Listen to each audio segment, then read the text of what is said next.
नमस्कार दोस्तों, मेरा नाम है मनोज और आज हम जिस टॉपिक के बारे में ये वीडियो बनाने जा रहे हैं वो टॉपिक बहुत ही महत्वपूर्ण है और लाखों करोड़ों लोगों से जुड़ा हुआ है, इसलिए वीडियो को अंत तक ज़रूर देखें।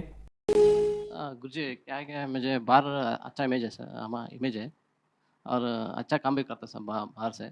क्या अंदर क्या है मुझे बहुत बुरी आदत बहुत है, बहुत बहुत है। क्या बुरी आदत? जैसे क्या क्या मैं बोलता, मैं मेरे लाइफ में किसी को भी अ, तकलीफ नहीं पहुंचा।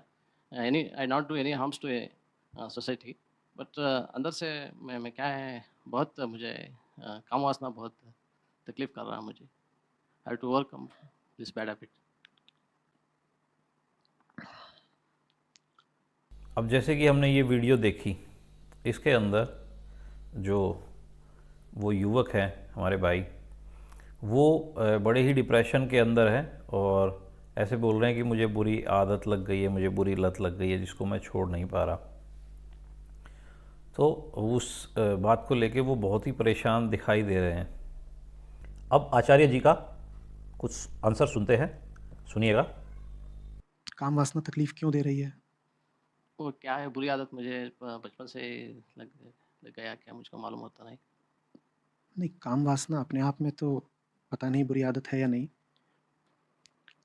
अभी मैंने बीच में कहा था ना कि पता नहीं काम वासना को बीमारी कह सकते हैं या नहीं कह सकते हैं।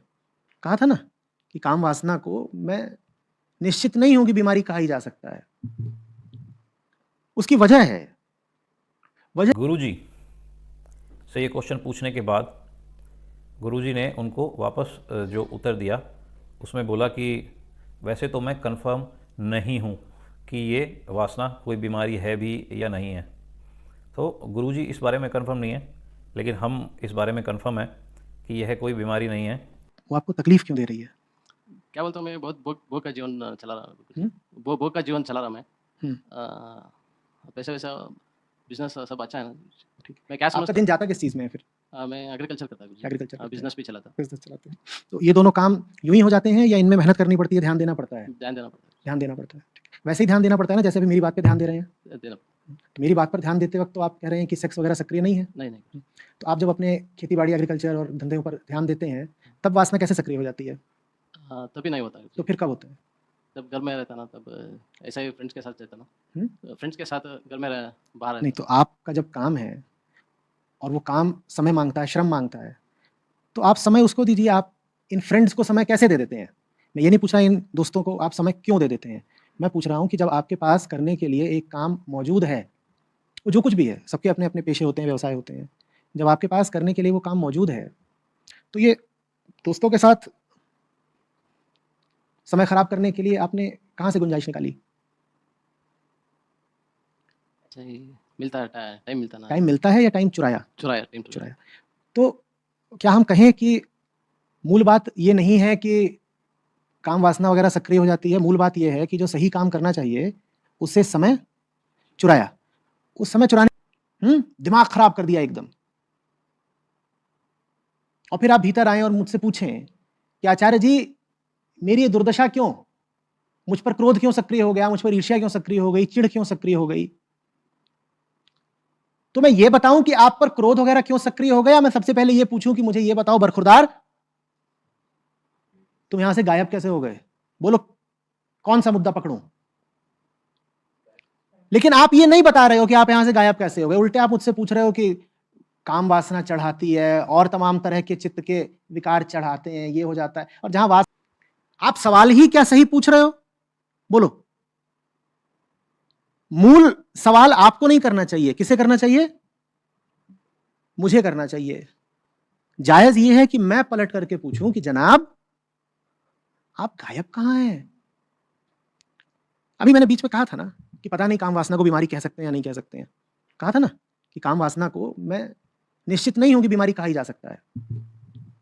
उसकी वजह है, वजह यह है कि ये सब चीजें शरीर की हैं और शरीर आपका संस्कारित है इन चीजों में उद्यत होने के लिए। ये व्यक्ति बड़ा ही आपको परेशान दिख रहा होगा और बार बार ये पूछ रहा है कि मैं बहुत बुरा काम करता हूँ, और आपको साफ दिखाई दे रहा होगा कि ये बहुत ज़्यादा डिप्रेशन में है। और इसने पूछा आचार्य जी से कि मैं क्या करूं। तो जी, आचार्य जी ने ये वीडियो अपलोड की या करवाई जिससे भी, तो वीडियो के शुरुआत के अंदर ही टाइटल दिया था सेक्स की बेलगाम ऊर्जा। तो हमने टॉपिक ही पहले बेलगाम बोल दिया उसको, तो एक आम इंसान उसके ऊपर कैसे लगाम लगा सकता है। ऐसे में आचार्य प्रशांत जी क्या बोल रहे हैं, कोई भी स्टूडेंट गुरु के पास आता है अपने संशय मिटाने के लिए या अपने सवालों के जवाब पाने के लिए, लेकिन अगर उसको बदले में और वापस और 10 सवालों का सामना करना पड़ जाए, यहाँ पे आचार्य जी ने उसी को ही बातों में घुमा के और बोला कि आपने समय चोरी किया, आप एक तरीके से चोर साबित हो गए। तो अब जो अपना संशय मिटाने आया था गुरु जी के पास, वो और ज़्यादा चिंता में और ज़्यादा डिप्रेशन में चला जाएगा कि भाई ये सब कुछ मैं ही कर रहा हूँ, जबकि उसका पूछने का कारण ये था कि मैं तो अपने ऊपर कंट्रोल करना चाहता हूँ इस चीज़ के ऊपर, लेकिन मुझसे होता नहीं, तो मैं क्या करूँ। ऐसे में क्या करना चाहिए, उसके लिए तरह तरह के तरीके आचार्य जी को बताने चाहिए थे, जो मुझे लगता है उन्होंने नहीं बताए। तो इस पॉइंट पर मेरा क्या मानना है वो मैं आपके साथ शेयर करता हूँ। सबसे पहले तो मैं अपने इस भाई से बोलना चाहूँगा कि ये कोई बुरा काम नहीं है। अगर आप अपने घर पे हैं, अपने पर्सनल किसी के साथ ज़बरदस्ती नहीं है, किसी को चीट नहीं कर रहे और कोई ऐसा गलत काम नहीं कर रहे जिससे आपके और आपके परिवार के ऊपर कोई दिक्कत आ सके, तो यह इतना बुरा काम नहीं है। इसके कई पहलू हैं, जैसे अलग अलग। जी, ये जिस टॉपिक के बारे में हम बात कर रहे हैं, इस टॉपिक के कई पहलू हैं। एक तरफ नेगेटिव भी, एक तरफ पॉजिटिव भी और एक तरफ न्यूट्रल भी। तो अब हमें ये देखना है, क्योंकि ये लाइफ सभी के लिए पॉसिबल नहीं है, और सभी के लिए पॉसिबल हो जाए तो हमारा देश विश्वगुरु बन जाए, लेकिन ये लाइफ सभी के लिए पॉसिबल नहीं है। इसके अंदर दो वक्तव्य हैं अलग अलग, जैसे कि एक तरफ अगर आप ब्रह्म दृष्टि, जिसके बारे में बार बार बात की जाती है, अगर आप उस रूप से देखें तो उपनिषदों के अंदर यह साफ कहा गया है कि आप संतान उत्पत्ति के लिए अगर संभोग करते हैं तो वो ब्रह्मचर्य की दृष्टि में ही आता है। तो मतलब अगर आप क्लियर इस बात को समझें और सत्य को ऐसे के ऐसे देखें जैसा वो है, तो उसमें साफ यही समझ में आता है कि जो ये संभोग क्रिया है, ये संतान उत्पत्ति के लिए ही की जाने वाली एक कर्म है। जैसे कि आप जीव जंतु, पशु पक्षी, सभी जानवरों को देखेंगे, वो सिर्फ प्रजनन के लिए ही, क्योंकि ये प्रजनन क्रिया है, तो वो प्रजनन के लिए ही संभोग आदि करते हैं। लेकिन अगर आप डॉक्टर की देखें, अगर आप डॉक्टर की सुने या विज्ञान की सुने, तो दूसरी तरफ वो कहते हैं कि जैसे हमारा खान पान है अभी, और हम मिर्च मसाले और पता नहीं क्या क्या ऐसी चीज़ें खाते हैं जिससे हमारा ब्लड गाढ़ा भी हो जाता है, और जिससे हमें हार्ट अटैक की भी प्रॉब्लम आ सकती है। तो ऐसे में डॉक्टर ये बोलते हैं कि अगर आप संभोग करते हैं या संभोग से रिलेटेड हस्त मैथुन या कुछ भी अगर करते हैं, तो उससे आपका ब्लड सर्कुलेशन जो है वो परफेक्ट रहता है। तो इस तरफ अगर डॉक्टरों की माने तो इधर भी कोई ऐसा बुरी चीज़ नहीं है।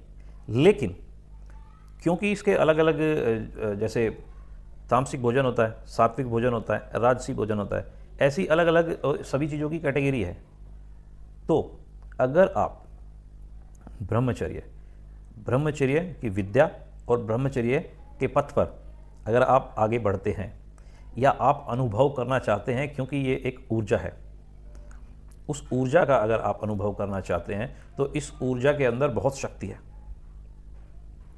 ये असीमित ऊर्जा है। इससे आपकी इंद्रियों की शक्ति बढ़ सकती है, इससे आपकी सूंघने की शक्ति, सुनने की शक्ति, देखने की शक्ति, बोलने की शक्ति, स्पर्श करने की शक्ति, सभी शक्तियाँ में अविश्वसनीय विस्तार हो सकता है अगर आप इस ऊर्जा को स्टोर करते हैं तो। लेकिन आपका अगर पथ वो है तो। लेकिन अगर आप नॉर्मल लाइफ जी रहे हैं जिसके अंदर ना ज़्यादा खान पान का ध्यान रखा जाता, ना कुछ किया जा सकता, और मतलब कहने का ये है कि अगर आप ब्रह्मचर्य की ओर नहीं बढ़ रहे हैं, आपकी नॉर्मल लाइफ है, नॉर्मल भोजन है, जो मिर्च मसाला वगैरह जो आजकल चल रहा है सामाजिक रूप से चारों तरफ, कोई कुछ खा रहा है, कोई कुछ खा रहा है, तो अगर उस बेस पे आप नॉर्मल जीवन जी रहे हैं तो आपसे कंट्रोल करना बहुत ही मुश्किल है। ऐसे में अगर आपसे कंट्रोल नहीं होता है तो आप डिप्रेशन में आने की ज़रूरत नहीं है ये सोच के कि ये बहुत गलत काम है। तो ऐसे में हम गुरुजी को भी बोलेंगे कि जो आपके पास इतने सारे स्टूडेंट आ रहे हैं, क्योंकि आप की वीडियो जो है वो लाखों करोड़ों लोग देख रहे हैं, तो जो बच्चे आपसे मोटिवेट होने आ रहे हैं या जो अपना प्रश्न का उत्तर लेने आ रहे हैं और अपनी जिज्ञासा लेके आ रहे हैं, अपनी समस्या का समाधान मांगने आ रहे हैं, मुझे लगता है कि उनकी समस्या का समाधान करने की बजाय आप तो उनको चोर ठहरा के, बल्कि उनको और क्या नाम है समस्या के अंदर, और उनको और डिप्रेशन के अंदर ये डाला जा रहा है कि भाई तुम तो अब अपना समय चुरा रहे हो, तुम ही हो जो क्या नाम है ये सब कर नहीं रहे और तुम जानबूझ के समय चुरा रहे हो। तो जो बच्चा आपके पास आया है क्लियर होने, सुकून पाने या फिर जो उससे नहीं हो पा रहा कंट्रोल, वो आपसे ज्ञान के माध्यम से वो सब बातें पूछना चाहता है कि मैं कैसे करूं ये। ऐसे में आप उसको उसके क्वेश्चन का आंसर देने की बजाय आप और क्वेश्चन खड़े कर रहे हैं कि तुम समय चुरा रहे हो और मैं तुम्हें क्वेश्चन का आंसर दूं या मैं तुमसे क्वेश्चन पूछूं कि तुम ये सब क्यों कर रहे हो। सर ये क्वेश्चन वो खुद ही पूछ रहा है आपसे कि ये सब मैं कम करना चाहता हूं लेकिन ये सब मुझसे कंट्रोल नहीं हो पा रहा, ये मैं कैसे करूं। तो मैं अपने उस भाई को बोलना चाहूँगा ये अगर आपको करना है तो आपको ब्रह्मचर्य की जो भी उसके नियम है उनका थोड़ा बहुत पालन करना पड़ेगा, आपको सात्विक भोजन लेना पड़ेगा। और ब्रह्मचर्य के बारे में जब आप जानेंगे तो और भी वीडियो मैं आगे बनाऊंगा तो उसमें आपको मालूम चलेगा, वो आप देख के पता कर सकते हैं। या और भी बहुत सारी वीडियो यूट्यूब के ऊपर पहले से ही अपलोड है कि आप ब्रह्मचर्य का अगर पालन करना चाहते हैं या उस चीज़ को रोकना चाहते हैं जो आप क्वेश्चन पूछ रहे हैं गुरुजी से कि ये क्यों हो रहा है, तो आप ब्रह्मचर्य के नियमों को जानिए वो कैसे होता है और ब्रह्म विद्या की ओर बढ़िए, क्योंकि ब्रह्म विद्या ही आपको बिल्कुल सत्यार्थ एकदम सत्य दिखा सकती है कि ये जो संभोग है ये एक जीवन देने की प्रक्रिया है, एक नया जीवन देने की प्रक्रिया है या ये एक क्रिएशन है। क्योंकि वैसे भी जब हम संभोग करते हैं तो हम अपने शरीर में से कुछ जीवनी शक्ति को निकालते हैं, लेकिन अगर वो जीवनी शक्ति एक नया जीवन बनाने के लिए उपयोग हो तो अति उत्तम है। लेकिन अगर वो जीवनी शक्ति वैसे ही वेस्ट हो जाए तो ये एक तरीके की अपनी लाइफ को डिस्ट्रॉय करना हो गया। तो 2-3 क्वेश्चन इन्होंने पूछे थे, उनके स्टेप वाइज आंसर बिल्कुल क्लियरली ये हैं कि पहली बात तो ये है कि जिसको आप बुरी आदत बोल रहे हो वो बुरी आदत नहीं, वो एक ईश्वरीय शक्ति है जो हम सबके अंदर है, जिसके कारण ये सृष्टि चलती रहे और जीवन उत्पन्न होता रहे। दूसरी बात आपने ये पूछी कि मैं इसको कैसे रोकूं, तो आप ब्रह्म विद्या की ओर बढ़िए और ब्रह्मचर्य के नियमों का पालन करिए। तो धीरे धीरे धीरे धीरे धीरे धीरे जैसे जैसे आपको यकीन हो जाएगा कि यह क्रिया केवल संतान उत्पत्ति के लिए है, जैसे जैसे आपका ये बिलीव पक्का होता जाएगा कि यह संभोग केवल संतान उत्पत्ति के लिए है, वैसे वैसे वैसे वैसे जैसे जैसे आपका बिलीव पक्का होगा वैसे वैसे आपके ऊपर कंट्रोल आता जाएगा।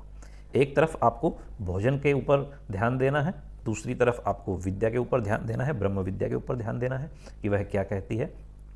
तीसरा आपको अपने माइंड के अंदर क्लियर ये रखना है कि यह संभोग क्रिया जो है यह जीवन की उत्पत्ति के लिए है। चौथा अगर आप सुनना चाहें तो चौथा इसमें ये बोला गया है कि इसका उपयोग क्या है। जो हमारे अभी गुरुजी ने भी, आचार्य जी ने भी बोला कि आप इसका उपयोग किसी और काम में करो, तो आप सिर्फ किसी और काम में लगे रहो तो आपको नहीं होगा। आपको माइंड के लेवल के ऊपर क्लियर होना पड़ेगा कि यह हम क्यों करते हैं। ये क्वेश्चन आपको बार बार पूछना पड़ेगा, हम ये क्यों करते हैं। अगर हम ये ना करें तो हम उस ऊर्जा का क्या उपयोग कर सकते हैं। आप इस ऊर्जा का अपने लिए बहुत बेस्ट उपयोग कर सकते हैं।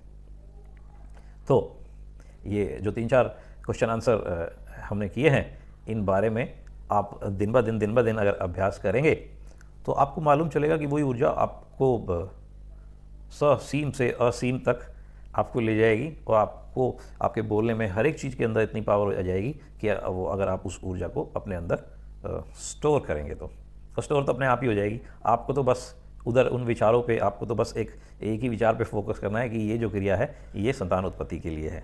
तो वीडियो अच्छी लगी हो तो लाइक शेयर कीजिए, चैनल को सब्सक्राइब कीजिए ताकि आने वाले समय में हम जो और वीडियो भी बनाएं वो आप तक पहुंच सके।